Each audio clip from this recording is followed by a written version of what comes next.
আসসালামু আলাইকুম, শুভ সকাল। আমি আপনাদের সকলকে আজকের এই প্রেস ব্রিফিং এর আন্তরিক শুভেচ্ছা ও স্বাগত জানাচ্ছি। বাংলাদেশ পুলিশের আইজিপি হিসাবে দায়িত্ব পাওয়ার পর আমি মহান আল্লাহ রাব্বুল আলামিনের দরবারে শুকরিয়া জানাচ্ছি। আমাকে এ পদে মনোনীত করায় বর্তমান সরকারের মাননীয় প্রধানমন্ত্রীর প্রতি গভীর কৃতজ্ঞতা জ্ঞাপন করছি। প্রিয় সাংবাদিকবৃন্দ, বাংলাদেশ পুলিশ দেশ ও জনগণের কল্যাণে নিয়োজিত ঐতিহ্যবাহী এক সেবাধর্মী প্রতিষ্ঠান। দেশের যে কোনো প্রয়োজনে সংকটকালীন মুহূর্তে এই বাহিনীর সদস্যরা সবসময় সর্বোচ্চ আন্তরিকতা ও পেশাদারিত্বের সাথে দায়িত্ব পালন করছে। আমরা আমাদের উপর অর্পিত সকল দায়িত্ব আন্তরিকভাবে পালনে দৃঢ়ভাবে অঙ্গীকারবদ্ধ। আপনারা জানেন, দেশে গত 12ই ফেব্রুয়ারি উৎসবমুখর পরিবেশে অনুষ্ঠিত জাতীয় সংসদ নির্বাচনের মাধ্যমে নতুন সরকার গঠিত হয়েছে। সরকারের অন্যতম প্রধান অঙ্গীকার দেশের আইন শৃঙ্খলা রক্ষা করা।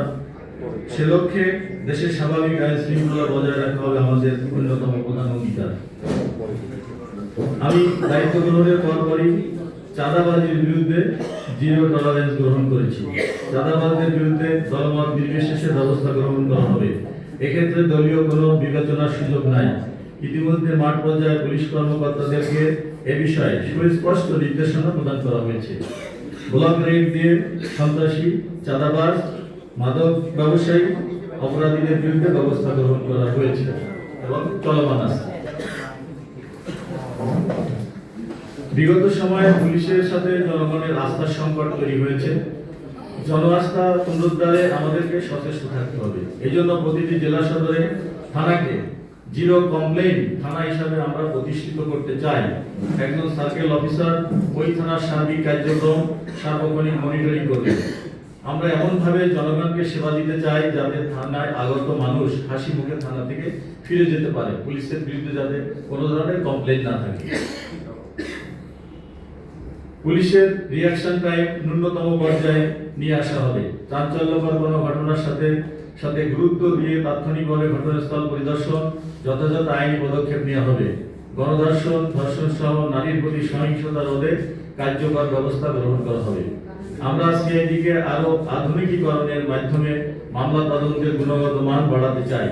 মামলার তদন্তকাজ দ্রুত সম্পন্ন করে প্রকৃত অপরাধীদের বিচার নিশ্চিত করতে আমরা অঙ্গীকারবদ্ধ। প্রিয় সাংবাদিকবৃন্দ, আর কিছুদিন পরেই পুলিশের পাশাপাশি জেলা পুলিশকে দায়িত্ব পালনের নির্দেশ দেওয়া হয়েছে। র্যাব ও মহাসড়কে দায়িত্ব পালন করছে। দেশের প্রধান মার্কেটে নিরাপত্তা জোরদার করা হয়েছে। চুরি, ছিনতাই রোধে কার্যকর ব্যবস্থা গ্রহণ করা হয়েছে। প্রিয় সাংবাদিকবৃন্দ, ঈদকে সামনে রেখে পোশাক শিল্পের শ্রমিক কর্মচারীদের বেতন ভাতা নিয়ে প্রায় এক ধরনের অসন্তোষ তৈরি হয়, যা আইন শৃঙ্খলার ক্ষেত্রে বিরূপ প্রভাব ফেলে। আসন্ন ঈদে শ্রমিক কর্মচারীদের বেতন ভাতা নিয়ে অসন্তোষ তৈরির আশঙ্কা রয়েছে। এমন গার্মেন্ট শিল্প প্রতিষ্ঠান চিহ্নিতকরণের পাশাপাশি শ্রমিক নেতা, মালিক, বিজিএমই, বিকেএমইর সাথে সমন্বয়ের মাধ্যমে সমস্যা সমাধানের প্রয়োজনীয় উদ্যোগ গ্রহণ করা হয়েছে। ইতিমধ্যে গতকাল স্বরাষ্ট্রমন্ত্রী মহোদয়ের নেতৃত্বে স্বরাষ্ট্র মন্ত্রণালয়ে আপনারা সেখানে ছিলেন, আপনারা সেখান থেকেও ব্রিফিং পেয়েছেন। এছাড়া উগ্র মৌলবাদীদের উত্থান রোধে আমাদের সজাগ ও নজরদারি বজায় থাকবে। প্রিয় সাংবাদিক ভাইয়েরা, আমরা বিশ্বাস করি জনগণ রাষ্ট্রের মূল শক্তি। তাই আমরা সবসময় জনগণের পাশে থেকে তাদেরকে সর্বোচ্চ সেবা প্রদানে বদ্ধপরিকর। আপনাদের সুচিন্তিত মতামত, পরামর্শকে অগ্রাধিকার দিয়ে একটি দক্ষ, জনবান্ধব, প্রযুক্তি নির্ভর, জবাবদিহিমূলক পুলিশ গঠনের ব্যবস্থা গ্রহণ করা ইতিমধ্যে হয়েছে। আমরা বিশ্বাস করি পারস্পরিক সৌহার্দ্য, সমৃদ্ধি, ভ্রাতৃত্ববোধ উজ্জীবিত হয়ে আমরা সকলে একযোগে কাজ করে বাংলাদেশকে উন্নয়ন, সমৃদ্ধির পথে এগিয়ে নিয়ে যেতে সক্ষম হব। বাংলাদেশ পুলিশের আইজিপি হিসাবে দায়িত্ব পালনকালে আমি আপনাদের মাধ্যমে দেশের সম্মানিত নাগরিকগণের আন্তরিক সহযোগিতা কামনা করছি। প্রিয় সাংবাদিকবৃন্দ, বাংলাদেশ পুলিশের সকল ইতিবাচক কার্যক্রম আমরা সবসময় গণমাধ্যমের সার্বিক সহযোগিতা পেয়ে আসছি। আগামীতেও এ ধারা অব্যাহত থাকবে বলে আমার দৃঢ় বিশ্বাস।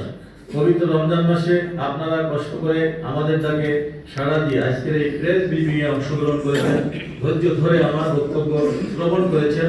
আপনাদের সকলকে আন্তরিক ধন্যবাদ। আমি আপনাদের সকলের সার্বিক মঙ্গল কামনা করছি এবং সকলের জন্য অ্যাডভান্স ঈদ মোবারক জানাচ্ছি। আল্লাহ আমাদের সহায়। আমিন।